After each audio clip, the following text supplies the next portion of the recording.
Praise the Lord! So, isa pong mapagpalang hapon sa bawat isa po sa atin. Bago po natin umpisahan ang pakikinig sa kanyang salita, tayo po muna ay manalangin. Panginoon, salamat o God sa pagkakataon na ito dahil patuloy na binibigyan mo po kami ng pagkakataon na kung saan ikaw nga po o Diyos ay aming sinamba ng mga awiting papuri at sa pagkakataon na ito o God ay amin nga pong mapapakinggan din ang banal mong salita na ang salita mong ito o Diyos ang siya pong pagkain ng aming kaluluwa at espiritu. Kaya dalangin ko, Diyos, patuloy na buksan mo ang espiritual na pangunawa ng iyong mga anak. Banal na Espiritu, salamat din po sa inyong presensya sa pangalan ni Jesus. Amen. Praise the Lord. So, papuri po sa Panginoon. Kanina po talagang napakasarap pong awitan ang Diyos na buhay na ating pinaglilingkuran. At sabi kanina doon sa response po ng ating kinanta sa ating pagpupuri, worship song sa Panginoon, sabi po ng ating worship leader kanina, inawit po natin ang sabi doon, and Christ alone. Amen? Dahil this afternoon, ang atin pong pag-aaralan is that, hallelujah, praise the Lord. Kapsat. Praise the Lord. Kasi the title, I think, it's not the importance of salvation, but the title is that salvation is found in Jesus Christ alone. Amen. Yeah, hindi ko napalitan pala kahapon kasi nagpalit ako ng title kagabi. Kahapon kasi yun nailagay na. Praise the Lord. So, purihin pa ang Panginoon. So, salvation is found in Jesus Christ alone. Kaya nga sabi ko, tamang-tama yung kaninang response kasi sabi natin, inawit natin, in Christ alone. Natunay nga po na sa Kanya lamang po wala na pong iba. Kaya sabi po dun sa ating text in Acts 4 verse 12, Acts chapter 4 verse 12. Okay. Sabi po sa Acts 4 verse 12, which is, yan po yung text po natin, kaya sabi niya, salvation is found and no one else. For there is no other name under heaven given to men by which we must be saved. Yan. Kaya dito makikita po natin mga kapatid, na sinabi dyan sa Acts chapter 4 verse 12, na ang kaligtasan, salvation, ay tanging sa pangalang Jesus lamang po. Kaya salvation is found in Jesus Christ alone. Wala na pong ibang pwedeng makapagligtas sa iyo at sa akin, kapatid, kundi ang pangalang Jesus, ang ating Panginoong Jesus, which is, we need salvation in every areas, every aspect of our life. Isn't it, mga kapatid? Kailangan po natin ng kaligtasan. And every day, nandun po sana na ang kaligtasan na galing sa Panginoon. So, bakit nga ba mahalaga ang kaligtasan? So why it is that salvation is very important? Okay, number one, kaya po napakahalaga po ng kaligtasan because, sabi po dyan, okay, ang number one natin, okay, sabi niya, repentant heart. Okay, repentant heart, tunay po. No? Napakahalaga po ng kaligtasan. Why it is that salvation is very important? Because without the repentant heart, hindi po natin makakamtan ang kaligtasan. So ito po yung una na pwede po natin gawin. So that salvation will come in our life, we need to have a repentant heart. Kaya sabi po doon sa Psalm 51 verse 10, okay, sabi po sa Psalm 51 verse 10, create in me a pure heart, O God, and renew a steadfast spirit within me. So, diba? Talaga, makikita po natin, kasi talagang online, pati mga inawit natin, dito sa mensahe natin, kasi diba yan yung opening song natin kanina? Oh, praise the Lord. Talagang alam ni Lord, no? So, kinakailangan po na nandun, that you and me, isang pusong dalisay, isang pusong malinis, isang pusong kalugod-lugod ang nais ng Panginoon. Para sa ganun po ay talagang maaalagaan natin yung kaligtasan na ibinigay ni Lord. Una sa lahat, we need to have a repentant heart. So katulad po ni Haring David, sabi ni Haring David, create in me a pure heart. Si Haring David po ang sumulat nitong Psalm 51 verse 10 after na na-realize ni King David kung ano yung kanyang ginawa sa Panginoon. Nagkasala siya sa Panginoon, gumawa po siya ng hindi tama, pero na-realize po ni King David na kinakailangan na mabago yung kanyang puso. Kaya sabi nga niya kay Lord, create in me a pure heart, O God, and renew a steadfast spirit within me. Dahil alam ko po, tulad din po natin, na ang nais din natin sa buhay natin, yung tunay at totoo, na makakamtan po natin, mai-experience po natin yung kaligtasan na nagmumula sa Panginoon. So we need to have that repentant heart. And Luke 13 verse 3, sabi rin po doon, okay, sa ating supporting verse, I tell you, no, but unless you repent, you too will all perish. So, dito makikita po natin, unless na ang tao ay magsisi sa kanyang kasalanan, no, ang patutunguhan po niya ay destruction. So praise the Lord, dahil ikaw at ako, we realize, nalaman natin na kung hindi po tayo magpapakalinis at hihingi ng tawad sa Panginoon, wala pong kaligtasan. Kaya buti na lamang po, nabigyan po tayo ng pagkakataon. And we understand na in-acknowledge natin sa ating buhay na tayo pala ay makasalanan. No one is righteous, no not one, sabi sa kanyang salita. That we need to repent and ask forgiveness sa ating Diyos na pinaglilingkuran. So, panatilihin po natin, yun pong pagkakaroon po natin ng repentant heart, upang sa ganun po yung kaligtasan na hawak-hawak po natin ay hindi nakawin, o ito po ay hindi mawala.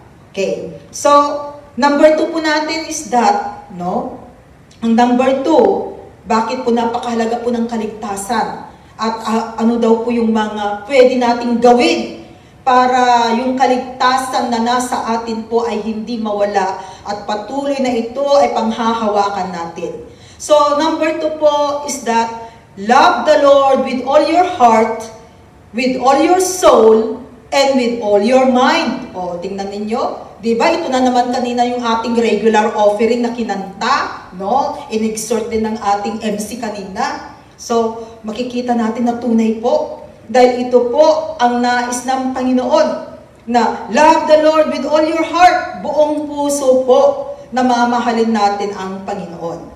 In Matthew 22 verse 37, sabi niya dyan, ang mismong ang ating Panginoong Jesus, sabi niya, Jesus replied, love the Lord your God with all your heart, and with all your soul, and with all your mind.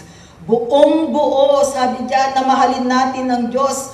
Dahil tunay mga kapatid, kung buong buo po na minamahal natin ang Panginoon, of course, buong buo din po yung kaligtasan na ibibigay ng Panginoon sa atin. At alam natin yan, na pag si Lord ang nagbigay, siksik, liglig, umaapaw pa. Maging ang kaligtasan at ililigtas tayo ng Panginoon in every areas, every aspect of our life.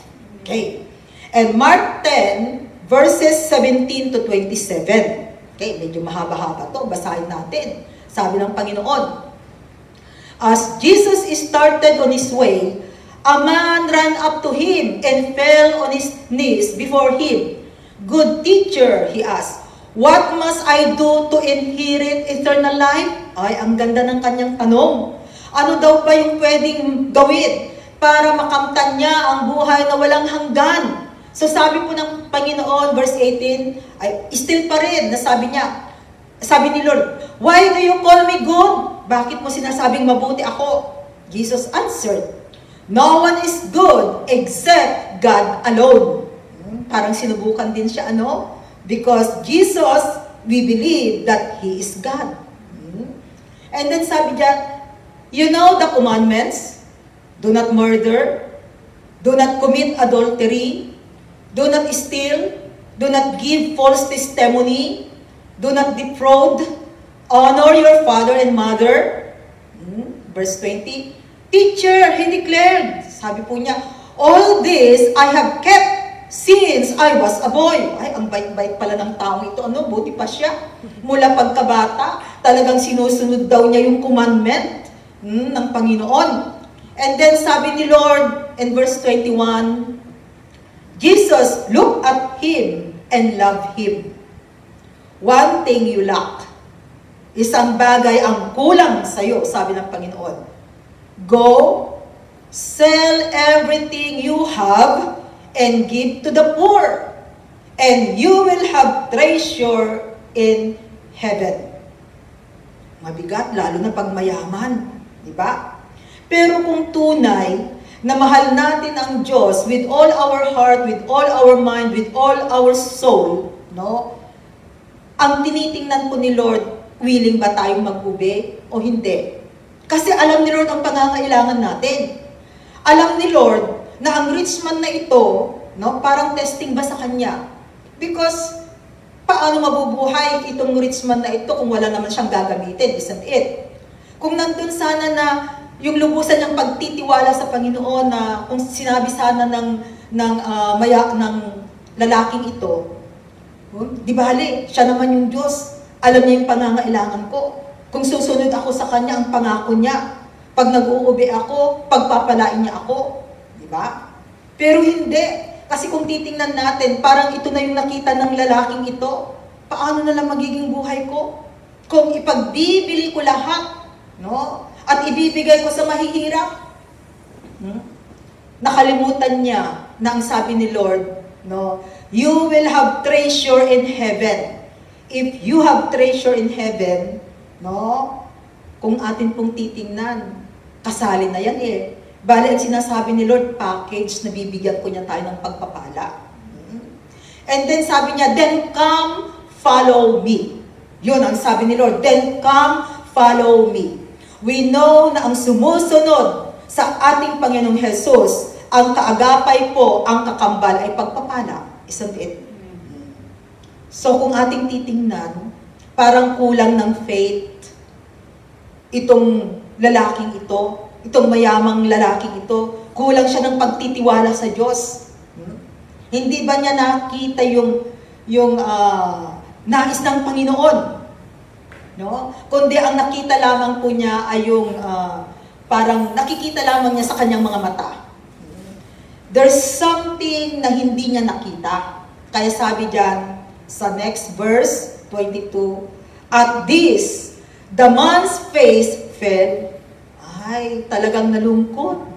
He went away sad because he had great wealth. Oh, tingnan po ninyo. Meron pa siyang pinanghahawakan sa kanyang buhay na hindi niya totally na maibigay sa Panginoon. Kung tutuusin, hindi niya madadala ang kanyang kayamanan. Still hold on sa mga makamundong buhay. No? Still hold on sa nakikita niya. Nakalimutan niya na ang mismong nagsasabi pa sa kanya ay ang Diyos. So, makikita po natin dito na naging kulang yung pananalig, pananampalataya po ng mayaman na ito. And then verse 23, sabi ulit yan, Jesus looked around and said to His disciples, how hard it is for the rich to enter the kingdom of God. Kaya dito po nasabi ng ating Panginoon, mahirap ang mga mayayaman. Sabi niya na makapasok sa kaharian ng Diyos. Kaya kapatid, mahirap maging milyonero. No? Baka pag naging milyonero ka na, makakalimutan mo ang Panginoon. Isn't it? But anyway, no, ang mahalaga po ay dapat alam natin kung paano po ang paggamit ng wasto. Kung sakaling binigyan tayo ng kayamanan ng Panginoon, alam natin. No? And then sabi diyan sa verse 24, the disciples were amazed at His words. But Jesus said again, tingnan po ninyo, children, how hard it is to enter the kingdom of God.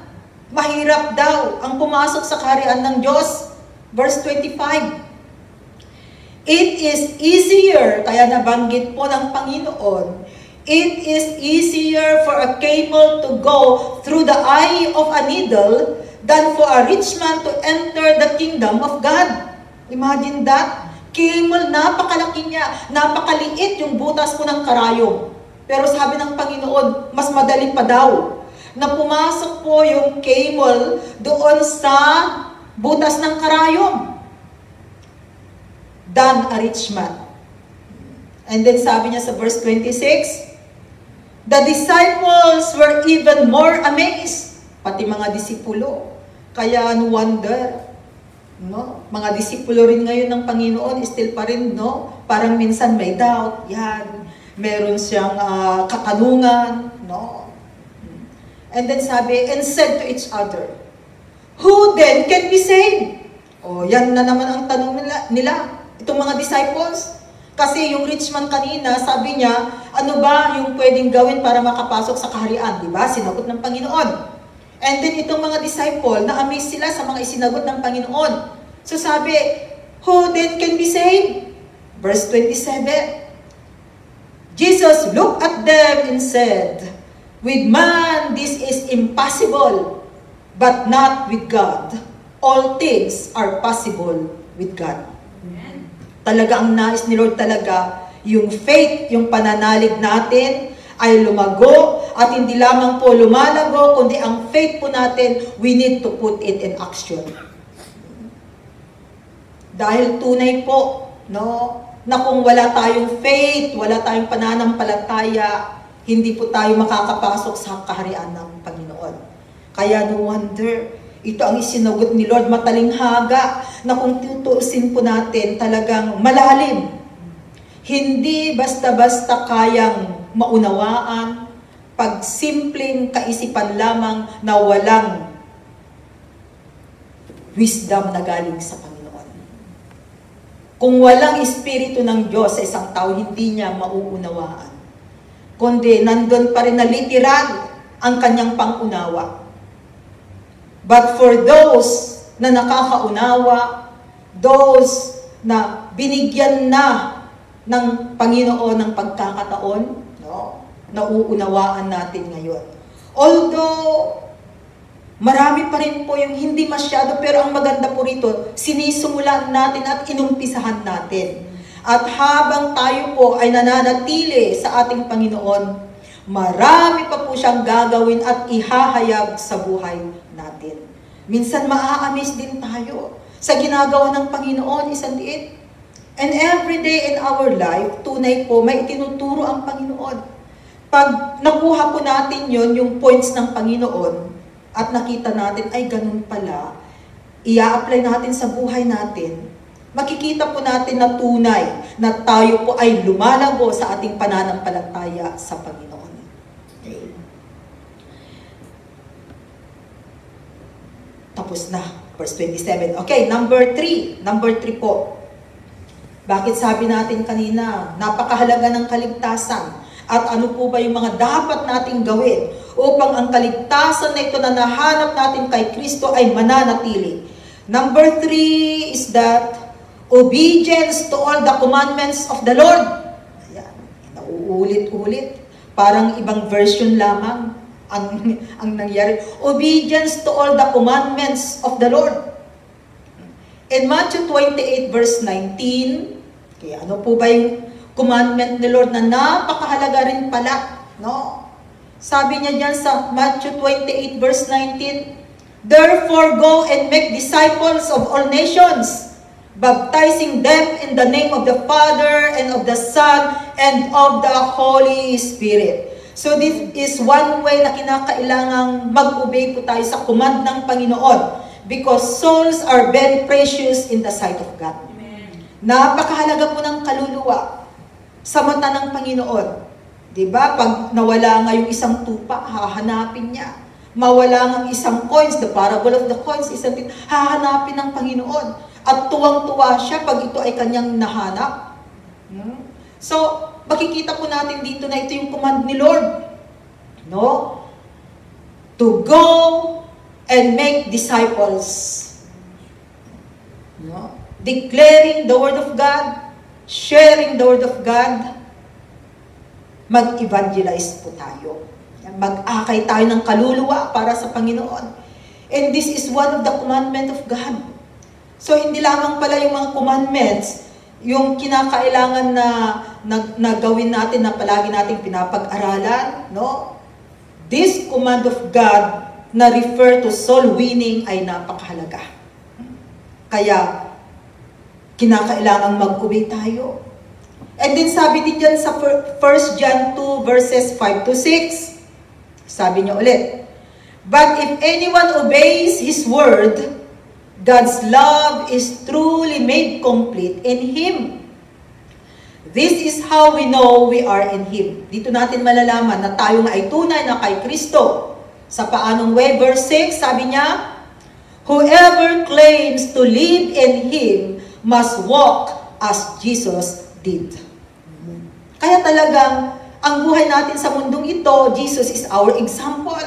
Siya yung dapat pamarisan. Kaya kung ano po yung ginawa ng ating Panginoon, bilang isang disciple, nandun din po, nagagawin din po natin. Kasi sabi diyan, whoever claims to live in Him must walk as Jesus did. Alam natin na nung nabubuhay pang ating Panginoong Jesus, no, gumagawa siya ng mga bagay-bagay na nakakalugod sa Diyos Ama. He is only doing the will of His Father.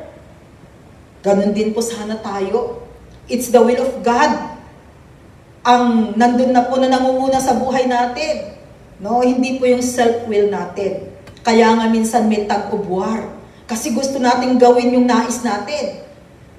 Pero buti na lamang po, andyan pa ang Panginoon na talagang gusto niya na talagang ayusin ang buhay natin. Kaya dito makikita po natin na tunay po, mga kapatid, no, na mahalaga po na tayo po ay nag-obey sa commands ng Panginoon. That's why we need the Word of God. Because without the Word of God, hindi natin malalaman kung ano ang ipinag-uutos ng Panginoon. At sa mga salita niya, no, napapakinggan, at the same time, ito po ay nai-a-apply natin sa ating buhay. Okay, number 4 po natin is that, bearing fruit or bear fruit. Isa rin po ito, kung paano po natin masasabi na we found already the salvation and Christ alone. So talagang nakikita sa buhay natin. Pati rin po yung sabi diyan, bear fruit, yung pagiging mabunga. Na kung ating titingnan in Genesis 1 verses 28 to 29, ito po yung command ng Panginoon, bearing fruit. Na ang sabi diyan, God blessed them and said to them, "Be fruitful and increase in number." Yan ang command ng Panginoon. Kasi during that time, ang tao lamang po sa mundo ay si Lolo Adan at saka si Lola Eva. Silang dalawa. No? Lahat po tayo, lolo at lola natin sila. And then sabi diyan, no, fill the earth and subdue it. Yan ang pangako ng Panginoon. Yan yung command ni Lord. No? Punuin ninyo ang mundong ito. Rule over the fish of the sea and the birds of the air, and over every living creature that moves on the ground. Verse 29, then God said, I give you every seed-bearing plant on the face of the whole earth, and every tree that has fruit with seed in it. They will be yours for food. Kaya kung ating titingnan mga kapatid, mula pa lamang in the beginning, binigyan na po ng Diyos ng mga pagpapala ang tao, no? Bearing fruit, mga prutas ng mga halaman, na kung ating titingnan po, pagkain ng tao. So, kung ibinigay na ni Lord noon ang pagkain ng tao, and we believe na hindi po nagbabago ang Diyos na ating pinaglilingkuran, no? Nandyan na in the beginning. So, kung ating titingnan, kasi sinasabi nila, ang mangyayari sa mundo, magkakaroon ng famine. No? Taggutom. Paano magkakaroon ng taggutom? Kung noong una pa lamang ay ibinigay na ni Lord ang pangangailangan ng tao sa mundong ito. Hindi po nagkulang ang Diyos. Ang tao po ay nagkukulang. Kasi ibinigay na ng Panginoon. Pero dito makikita po natin na yung command ni Lord, bear fruit. So, hindi lamang po na sila ay magpapakarami, dadami ang tao sa mundong ito. No? Lahat na, bearing fruit. Pati po, prutas, mga pagkain, na kung ating titingnan, we need to bear fruit, mamunga sa lahat po ng aspetos ng buhay natin. Hindi lamang po sa isang area yun. Which is, even po yung sabi ni Lord sa kanila, kay Adan at Eva, na increase in number. Hindi po nagbabago ang command ng Panginoon, even right now, na marami ng tao sa mundong ito. Which is, ang nais ngayon ni Lord, ay dumami ang tao spiritually. Kaya kahit na po yung mga walang asawa, mga may asawa na hindi nagkaroon ng anak, meron na tayong chance at pagkakataon sa ating generasyon na manganak. Amen? Spiritual children. Kaya kung wala tayong natural children, may spiritual children, praise the Lord. Kaya, encouragement for those na mga walang anak. Ayan, mamunga po tayo, magkaroon po tayo ng spiritual children sa mundong ito.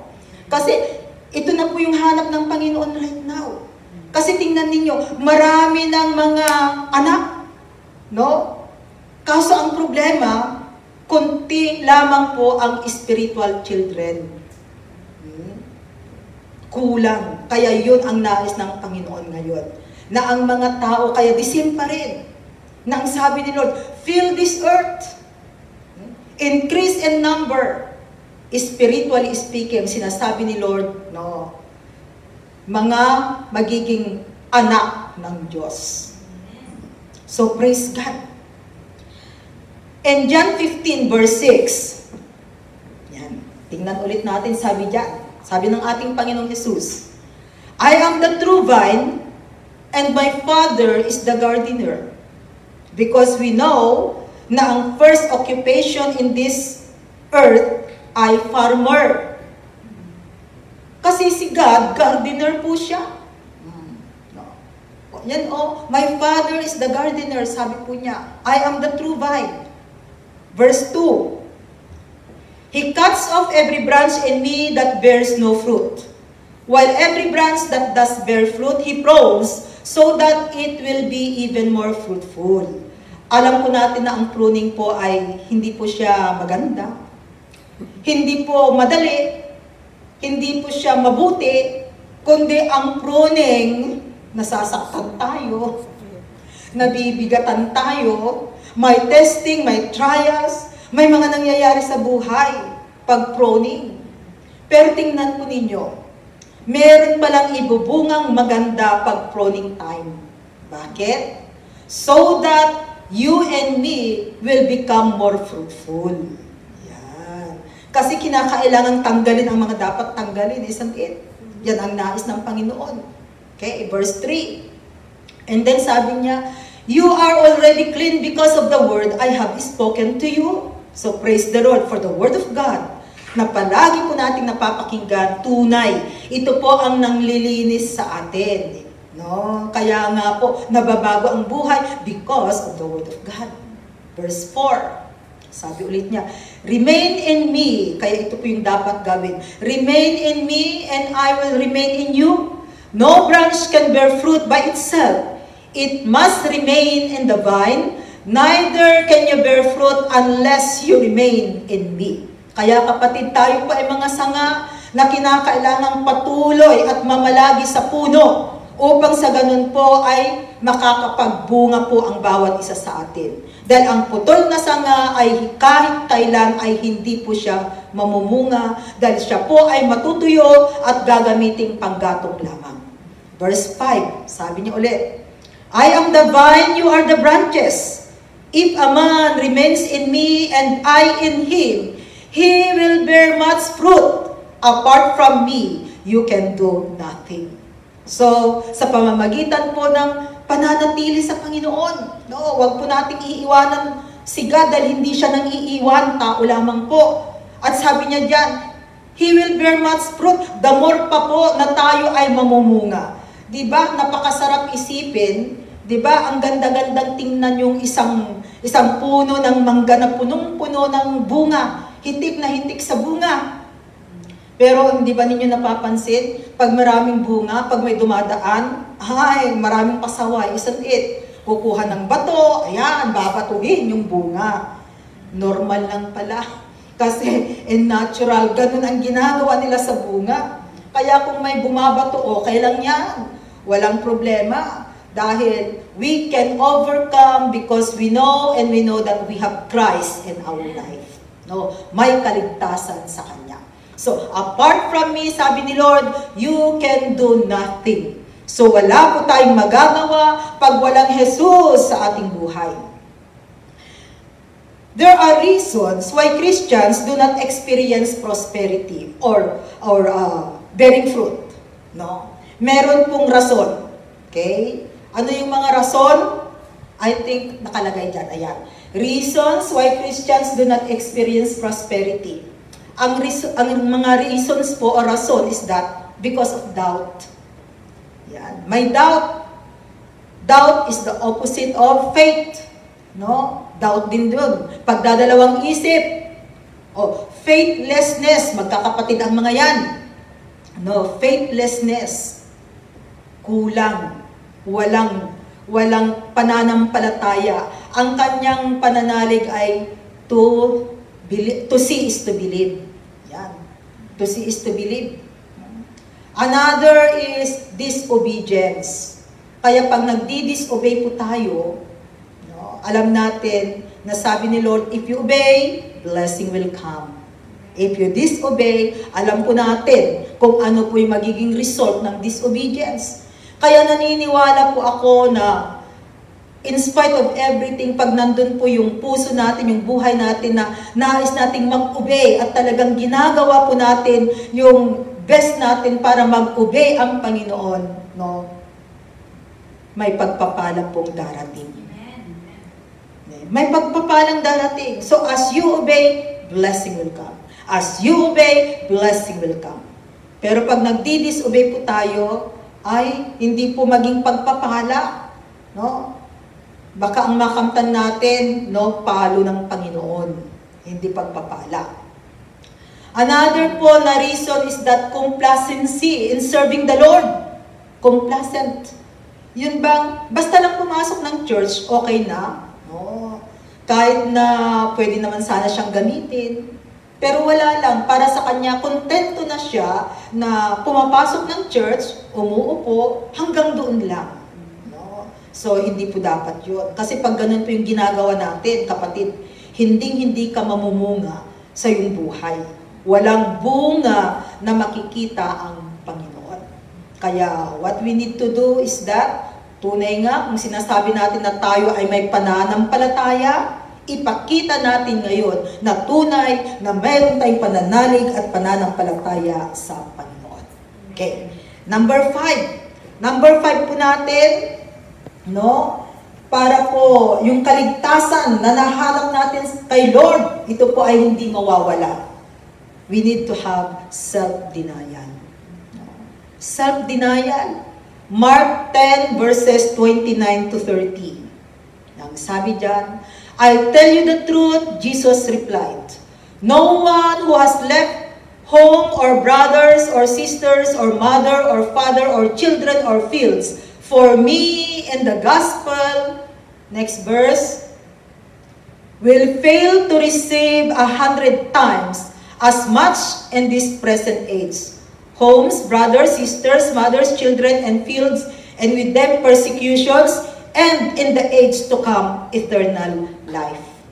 Na ang nais talaga ni Lord, babalik ulit tayo doon sa love the Lord with all your heart, isn't it? With all your soul, with all your mind. Na talaga ang nais ni Lord, siya lamang po ang number 1 sa buhay natin. Self-denial. No? Talagang yung sarili natin, talagang Kasi ito po yung napakahirap minsan. Ang kalaban natin, sarili natin. Kasi yung tawag ba ng laman natin minsan, gustong hilain tayo. Kaya nga, napakahalaga po na always be filled with the Holy Spirit. Mapuspos palagi ng banal na Espiritu. Kasi pag medyo aandap-andap na po, at nawawala na po yung Espiritu Santo sa buhay natin, ay, andyan na po, hindi na po tayo makakapag self-denial, ika nga, kundi yung self na natin yung nangunguna, which is ayaw pala ng Panginoon.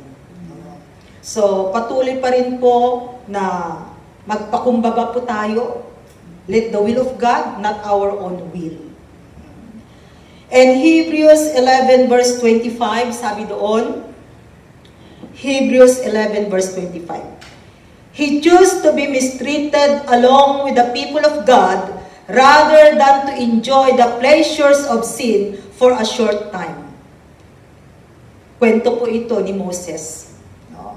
Because we know the story of Moses, inampun po siya ng prinsesa na kung tutuusin, maganda ang buhay niya kasi magiging prinsipe. Pero sabi nga niya dyan, mas pinili po niya. He chose to be mistreated along with the people of God rather than to enjoy the pleasures of sin for a short time. Dahil alam ni Moses, no, na pansamantala lamang po. So we know the story at ginamit mightily ni Lord si Moses. At kung titingnan po natin ang buhay po ni Moses, talagang nandun na napapakinggan talaga niya ng harap-harapan ang Panginoon, isn't it? Na in spite na may mga kahinaan si Moses, kasi kung titingnan po natin, di ba, yung kanyang mga kapatid, nagkaroon sila ng away ng dahil nga sa Cushite wife ni Moses. Pero dito makikita natin na si Lord talaga, no, pag andon yung total na ibinibigay mo yung buhay mo sa Panginoon, para makikita po natin dito na natatakpan po ng ating mga kahinaan. And God is able to give us the strength. No? Pinupunan ba ng Panginoon? Dito po natin mapapatunayan na sa ating mga kahinaan, si Lord ang nagpapalakas sa atin. At hindi po nakikita ni Lord yung ginawang hindi tama as long as nasabi natin, you will have that repentant heart, that humble heart, and then dyan po natin makikita na ang Panginoon po, lumalambot ang puso ng Panginoon. Amen? So, praise the Lord. Yes, napakalambot po ng puso ng Panginoon. Kaya nga po, tayo pong taong makasalanan, pag tayo lumapit sa Kanya, nagpakumbaba, nandiyan ang Panginoon. Hindi katulad ng tao, isn't it? May mga tao talaga na kahit nakawawa na nga humihingi ng tawad, yung kapwa niya tao, still pa rin na sinasabi niya, kahit kailan hindi kita mapapatawad. That is man. Pero ang Panginoon talagang lumalambot ang puso ng Panginoon, lalo na pag yung taong yan ay taos sa puso, wagas yung kanyang pagsisisi, no? Wagas na nakikitaan ni Lord na talagang tunay. Makakamtan po natin yun pong favor na galing kay Lord. Yung kapatawaran na galing kay Lord. No? So, purihin ko ang Panginoon, self-denial. No? And number 6, no, being faithful. No? Being faithful. Manatili po tayong tapat sa Diyos na ating pinaglilingkuran. Now that we have that salvation na nahanap natin sa ating Panginoong Jesus, manatili po tayong tapat, mga kapatid. Ang example po natin si Daniel together with his 3 friends. And Daniel chapter 3 verse 16. Ang kanyang mga kaibigan, this is the story of Shadrach, Meshach, and Abednego. Nung sila po ay gusto ni King Nebuchadnezzar that they're going to worship in that image of King Nebuchadnezzar. Pero dito makikita po natin ang katapatan ng tatlong magkakaibigan na ito. So sabi diyan sa Daniel chapter 3 verse 16, Shadrach, Meshach, and Abednego replied to the king, "Oh, Nebuchadnezzar, we do not need to defend ourselves before you in this matter." Hindi na kinakailangan na i-depend namin ang sarili namin. Sabi po ni Shadrach, Meshach at Abednego, no? Kung itutuloy po nating basahin yan, sinabi po nila, ang Diyos na aming pinaglilingkuran, kahit na hindi po niya kami ililigtas, hindi kami luluhod sa revoltong ginawa mo, King Nebuchadnezzar. No? So, makikita po natin dito yung kanilang katapatan because they know kung sino ang Diyos na kanilang pinaglilingkuran. And remember, the God of Shadrach, Meshach, and Abednego is the same God na atin rin pong pinaglilingkuran ngayon. So, kung ito po ay ginawa ni na Shadrach, Meshach, at Abednego, ibig sabihin mga kapatid, kayang-kaya din po nating gawin at maging tapat na lingkod ng Panginoon. Dahil kung titingnan po natin, no, kahit na ganun po, pero at the end, nakita po natin kung paano po iniligtas ni Lord sina Shadrach, Meshach, at Abednego. Imagine, sila ay lumakad sa apoy. Hindi po sila nasunog. Hindi man lang nangamoy sunog. Why? Because of their faithfulness to God. Kaya kung tayo po ay tapat na naglilingkod sa Panginoon, kapatid, hindi po nasasayang ang katapatan ng bawat isa sa atin sa ating paglilingkod sa Kanya. Ang Diyos na tumawag sa atin ay faithful God. Isang tapat na Diyos. Kaya nararapat lamang po na tayo rin po ay maging tapat sa Kanya. Sabi doon sa 1 Corinthians 4:2, okay, 1 Corinthians 4 verse 2, sabi niya, now it is required that those who have been given a trust must prove faithful. Ibig sabihin, yung mga nabigyan ng pagkakataon, nabiyayaan, no, pinagkatiwalaan ni Lord, binigyan niya ng kaligtasan, no, pinili niya, ginawa niyang anak niya, kapatid, patunayan natin ngayon na tayo rin po ay tapat sa Diyos, no, na pumili sa atin. Kaya kung atin pong titingnan mga kapatid, no, hindi lang basta-basta na pinili tayo, binigyan tayo ng kaligtasan ng Panginoon, na kung tutuusin talagang package yung kanyang ginawa. Sa pagbibigay po niya ng kaligtasan sa bawat isa sa atin, talagang makikita po natin na kumikilos ang Diyos. Amen? So, ganyan po yung Diyos na ating pinaglilingkuran. Kaya sabi natin kanina, salvation is found in Jesus Christ alone. So, paano po natin masasabi, no, na ang kaligtasan na nasa atin ay mapapanatili natin? At pwedeng sabihin na, I have found my salvation in Christ alone. So, ano po yung mga nararapat po natin gawin? Sabi natin kanina, we need to have that repentant heart. Panatilihin po natin ang pagkakaroon po ng repentant heart. No. Number 2, sabi natin, love the Lord with all your heart, with all your soul, and with all your mind. Buong puso, lahat-lahat. No. Talagang nandun po. Na talagang yung pagmamahal natin sa Panginoon.